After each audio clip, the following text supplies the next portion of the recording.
Bravely we prove in our striving, trudging together each day. Where there's a will, there's a way.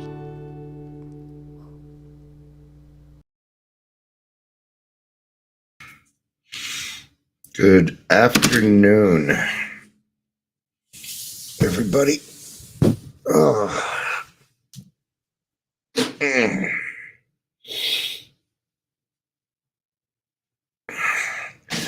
No, I have not been asleep all day. I had to take, my wife had a minor, well, I don't even know what procedure. Was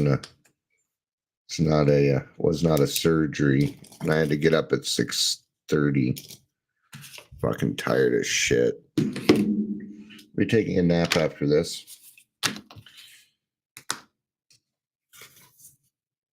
Right.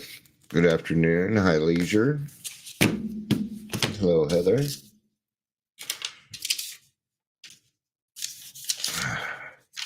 Don't imagine this one's going to be too long or chock full of any good stuff. I'm just not awake. Oh. Yeah, meow, meow. Shut up.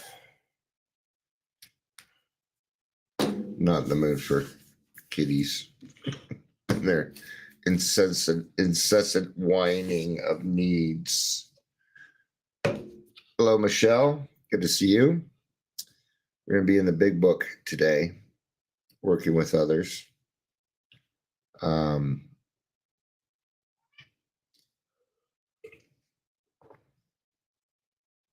it's described in the big book anymore, it doesn't really seem to fit with how things go, though. Got to take my meds this morning. So I'm going to take them now. Yeah. They're just fish oil and heart meds and blood thinners and other various things. Actually, it's just for bring down my blood pressure and blood thinner and my cholesterol. And then the rest are just vitamins and crap. So.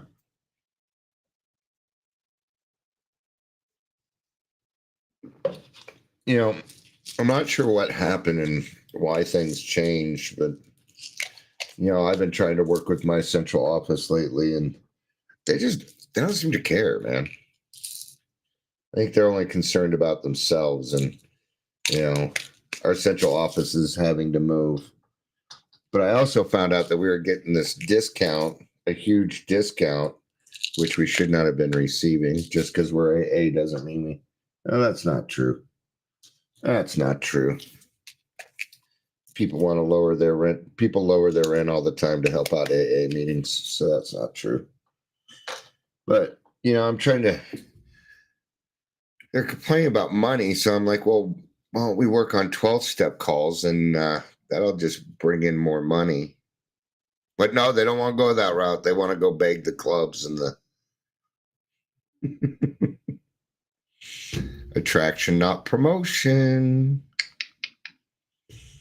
Michael, good to see you. It's been a minute. Hope you're doing well.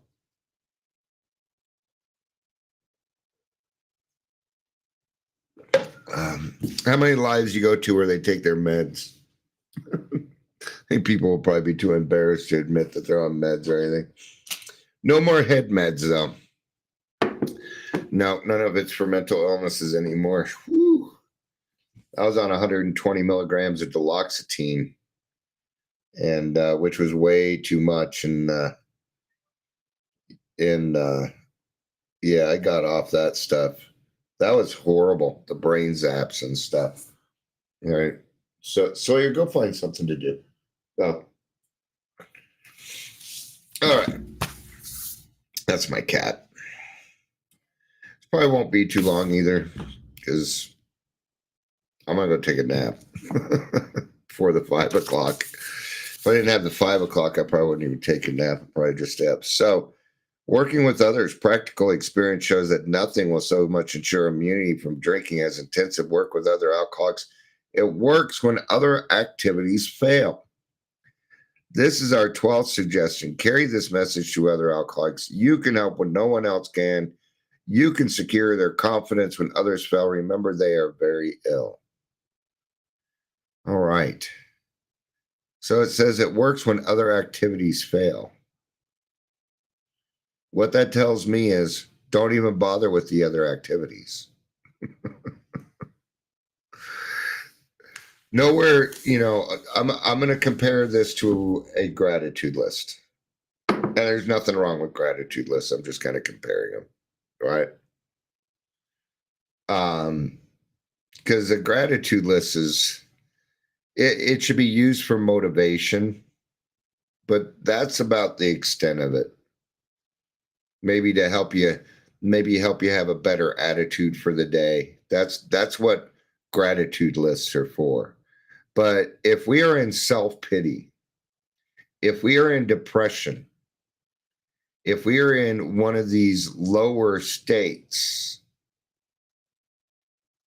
a gratitude list, it'll be a Band-Aid. Okay. Gratitude helps us to get, so it's kind of like acceptance. You can have a bunch of gratitude, but if you don't do anything about it, then what is it? And what is it? Then how are you really going to utilize it? Gratitude without action is just a list on a piece of paper. Yeah. So when we work with others, right, and that's one of those activities that can fail. If you're in self-pity or depression, the last thing that you should do is write about yourself. The last thing you should do is think about yourself more. It's just going to exacerbate the problem. It's going to make it worse. I've dealt with deep depression most of my life. And I found that the best way to get out of self-pity, the best way to get out of depression is intensive work with other alcoholics. It always works. Yeah. Maybe I'll go back into my depression afterward. Certainly but it starts to get me out of it. Right? My gratitude comes from helping another person. Good afternoon, Amber. I know I was a little late. You're like, rise and shine. I've been up since 6:30, so I had to take Shannon, do what do they call them? Endoscopies. Endoscopies. So it works when other activities fail, and there's a lot of different ways. Hold on, somebody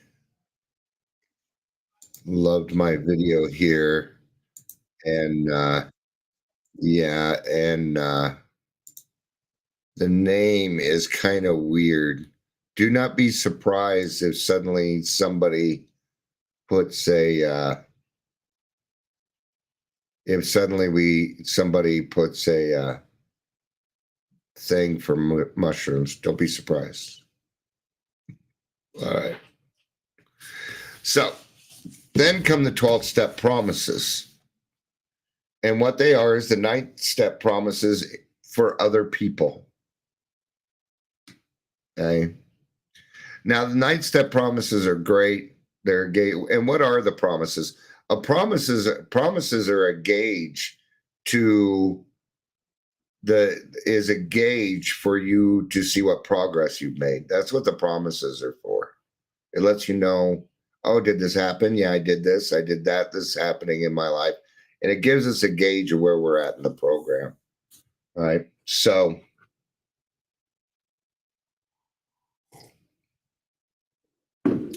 here are the 12-step promises. Life will take on new meaning. Yeah. You have better stuff to do in life than mope. I know I have. Even while we were at the hospital today. I talked to our nurse, and her brother's in treatment. Looking for suggestions. Where to go, what to do. Everywhere I go, there's somebody to help. There's somebody that knows somebody and I gave her my phone number too. I'm like, I don't care if it's for your brother or anybody else. Feel free to hand out my number. That's what we're talking about here. Right?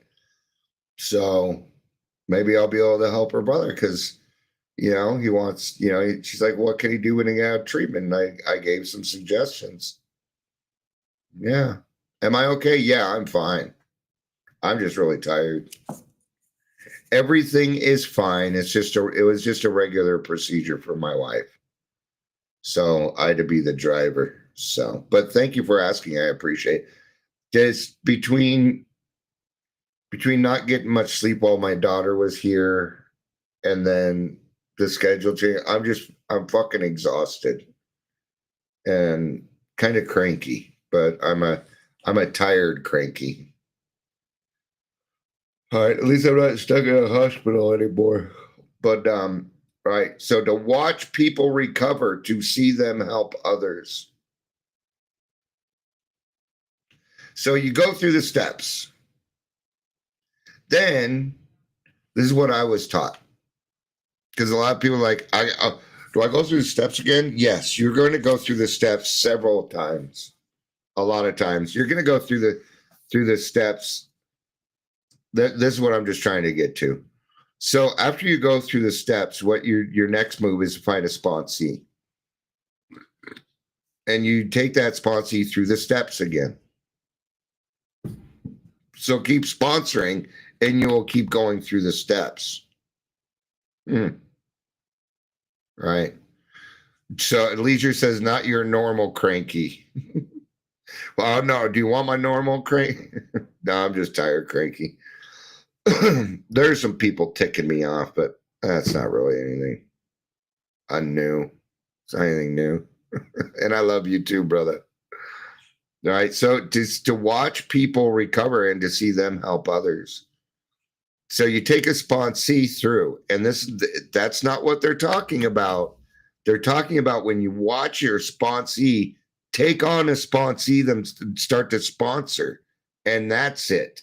That's right there. That's what they're talking about.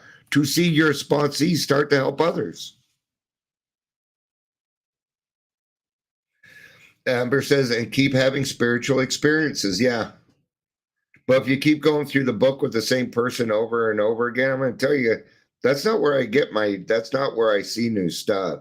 It's when I do it with somebody different because it's a different situation now. It'll be different words. It'll be a different process. Yeah. Leisure says, nothing you have control over, let them go. Oh, Leisure, I love you, but I do have control in this situation, actually. I have like a lot of control. It's not abusing it. Yeah. But now, yeah, see, control and power, I'm not big on those words, and it's hard to describe. Influence would probably be a better word. You're right. I can't control anybody. You're correct. But I certainly can try and influence through education. And, it's every day that even yesterday, the one person that made it to the meeting, see, I still got emails and shit to write today. Let's see. 5 o'clock isn't for 4 more hours. I got plenty of time. Okay. To see them help others, to watch loneliness vanish, to watch it vanish. You just get to sit back and watch. It's kind of like becoming a grandparent. Yeah. Where you get to watch the kids, and when you're done with them, you get to hand them back over. Yeah. Do you love that microphone? Can you guys hear him when he's doing that?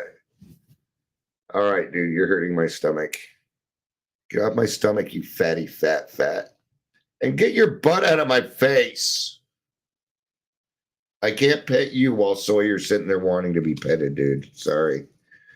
All right. So to watch loneliness vanish, it's entirely different than having it's exciting. Sometimes we have to relive the horrors of our past, but sometimes we relive our spiritual experiences too. Yeah. Sawyer, I'm not even in the mood, dude. He wanted to hiss and start a fight. So, all right. To watch loneliness vanish, to see a fellowship grow up about you. I had to kind of go out of my way to do that part. And I'm not putting down anything, but I just couldn't find a home group, man. I searched for 3 years.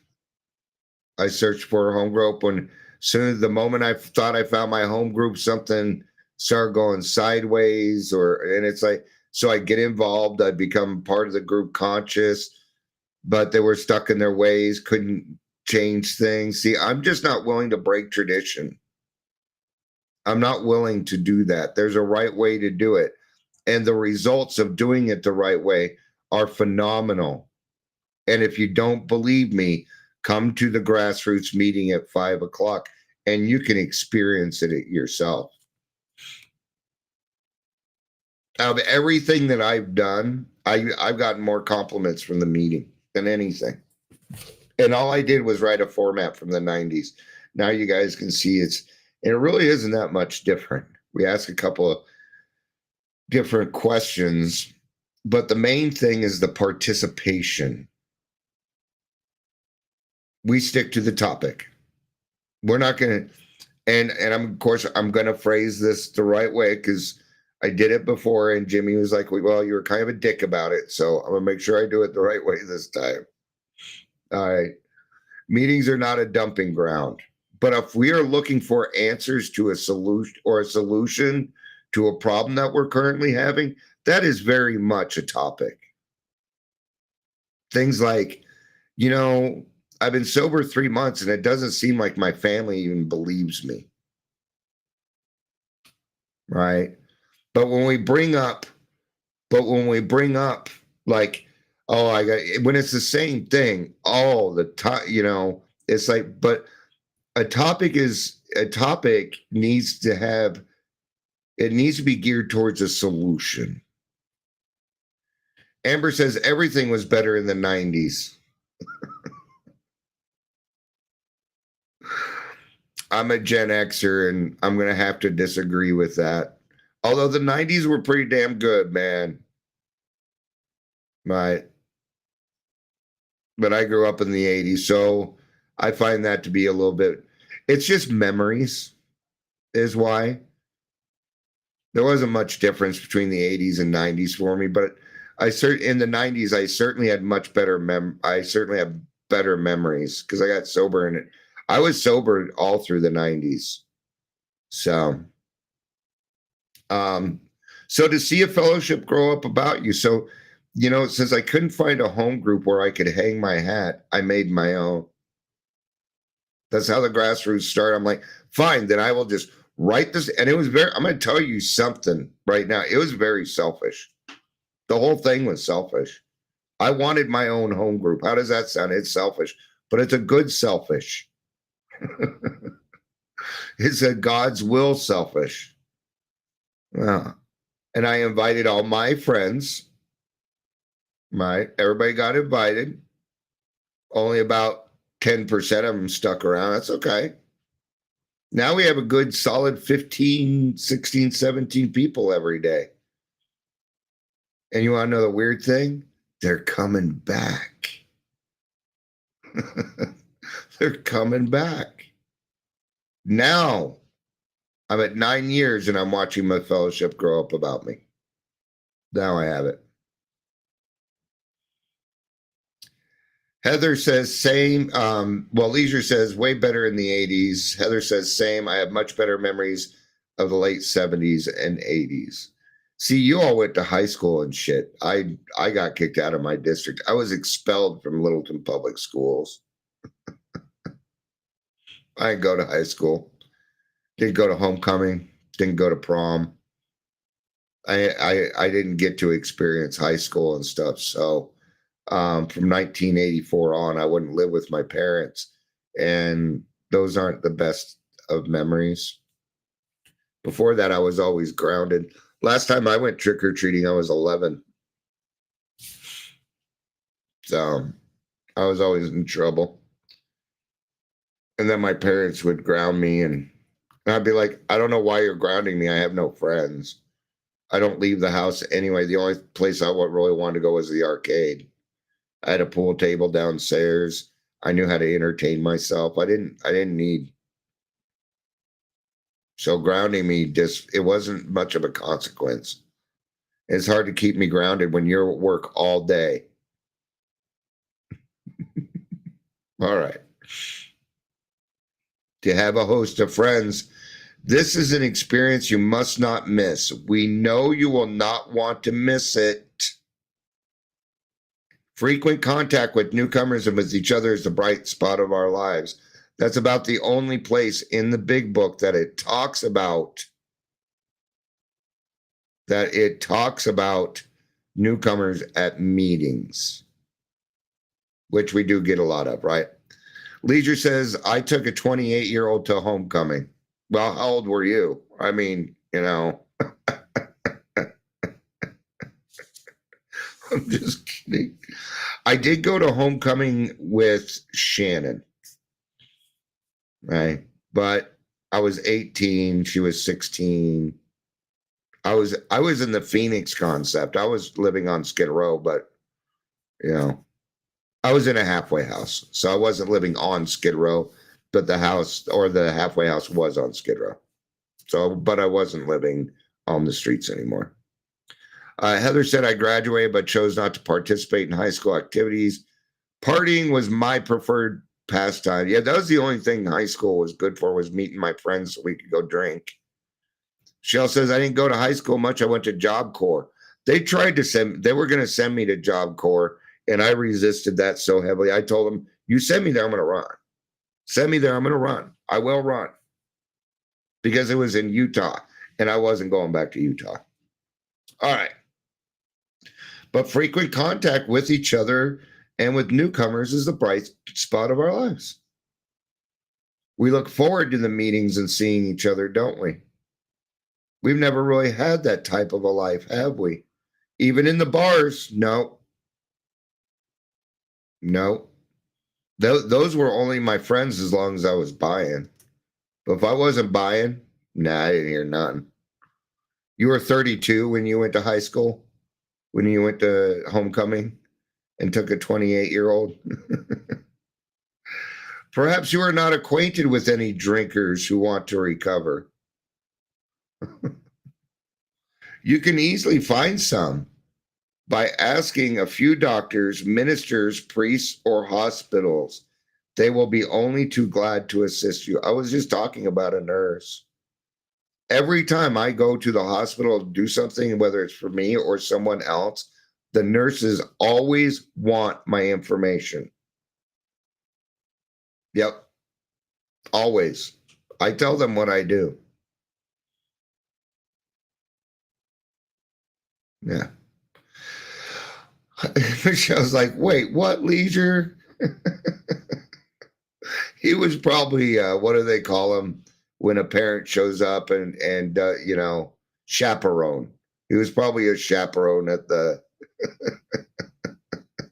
at his son's homecoming or something. No, that wouldn't make sense either, because then you would have had him when you were 14. And I don't think that happened. Yeah, Leisure, you might need to explain yourself here.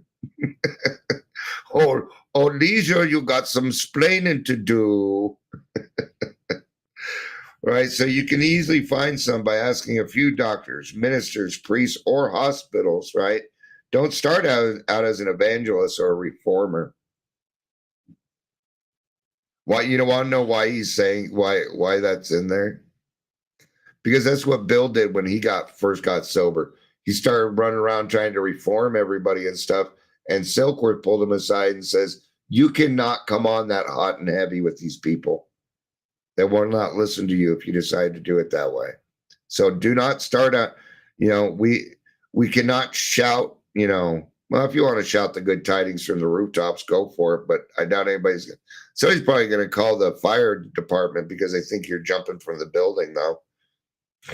Actually, no, they won't. But everybody will pull out their phone and record, hoping you do jump and they can get it on. I ain't kidding either. It's what people are hoping for. Sad. Anyway, unfortunately, a lot of prejudice exists. Does that prejudice still exist? Oh yeah. Or as the Kool-Aid man would say, oh yeah. Yeah. We call it stigma nowadays. You cannot fight stigma. You cannot end stigma. I see it all the time. Well, blah, blah, blah to end stigma. Right? They ain't gonna end it. Most people that have a deep stigma towards alcoholism or addiction usually dealt with one that refused to change. So let's remember that. Right? What's the biggest stigma? We've gone over this a lot lately, so I'm not going to cover the whole thing. That we're a religious program. That's the biggest stigma. People will go out of their way to try and find shit on Bill W. and stuff. You want to know how I know that shrooms and acid and MDMA and all that stuff will not work on depression and PTSD? Because Bill tried it in the 50s and it didn't work. See, back then it was the new scientific breakthrough, and it did not work. So why are we trying it now?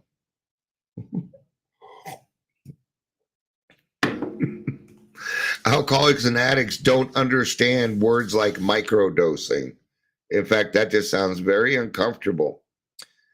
Unfortunately, a lot of prejudice exists. You will be handicapped if you arouse it.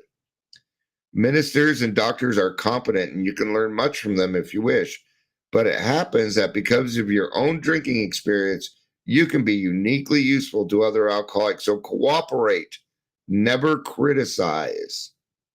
To be helpful is our only aim. And I usually say a lot more than this, but I think even just yesterday I was talking about a lot of this. So I'm not going to cover something because you probably listened to me yesterday. Amber says micro hosing. I think you're just making shit up now. Kool-Aid invented in Hastings, Nebraska. Where was Kool-Aid invented? He's gonna be right. I already know that. Hastings, Nebraska. Ding, ding, ding. Leisure wins. When you discover a prospect for Alcoholics Anonymous, find out all you can about him. If he does not want to stop drinking, don't waste your time to persuade him. You may spoil later opportunities. This advice is given for his family also. They should be patient, realizing they are dealing with a sick person. See, when I used to 12-step and do stuff, the family was often involved. Now it never is. Never. That's why you got to find them at the hospitals. That's why you got to find them at the detoxes and stuff. We don't just help the alcoholic. No, we do not. We will help anybody willing in that family to change. Yes, we will. We're hope dealers now. We can talk about alcoholism. They're being affected by alcoholism. All right. There's a lot of stuff out there. I've been seeing it all over the place on Instagram. Now they're going after the families because all the other money ran out. And they're cutting down alcoholics in order to get to it. It feels very salesy. And it's disgusting. Okay. There's a lot of great programs. Al-Anon.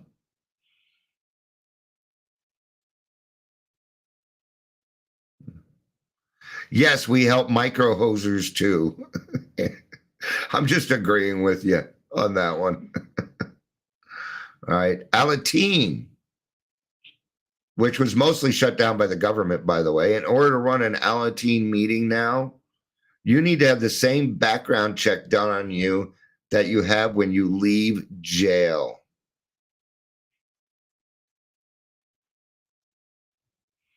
Leisure says, bring me to trivia night. I will always be king. That was the other thing that we used to do a lot of other stuff in the 90s. See, we didn't have these. We didn't have phones and all this stuff. No, once a month we'd go over to somebody's house. It was a different house, and we played board games all night. Once a month, and there'd be like 20, 30 of us. No, we were not doing Night Watch. That was different too. I didn't meet with a bunch of people to do Night Watch. You just sat by your phone at home. All right. So if he does not want to stop drinking, don't waste your time trying to persuade him. You know, there's a fine line there. I do agree with them, but I only agree to a certain extent. Well, I don't want to quit drinking. That's okay. I'm not here to make you quit drinking.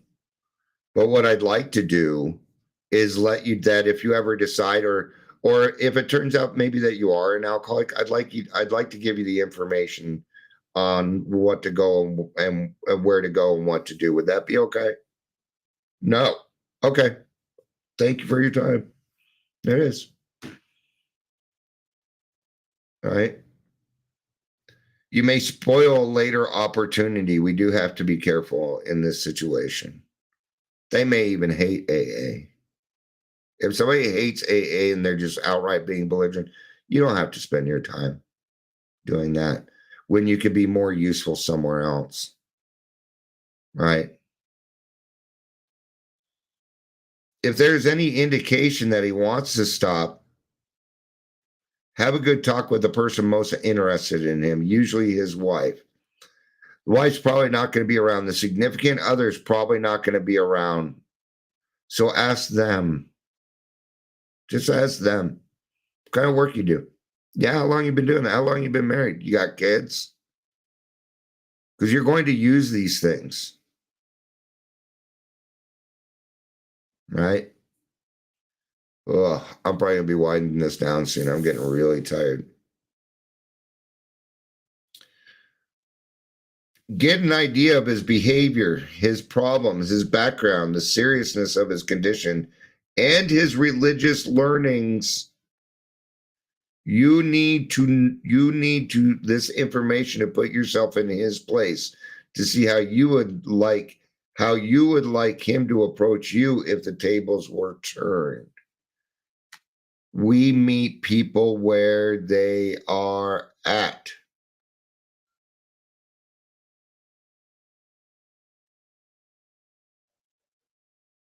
That's what it says. We need this information. You gotta know where to come from. Yeah, where'd you go to high school? Did you grow up here? Just ask some basic, decent human questions. But at some point, God's gonna have to come up. This is how I do it. This is how I do it. Okay. Hey, I'm going to ask you a question. It's kind of personal. Is that okay? Yeah.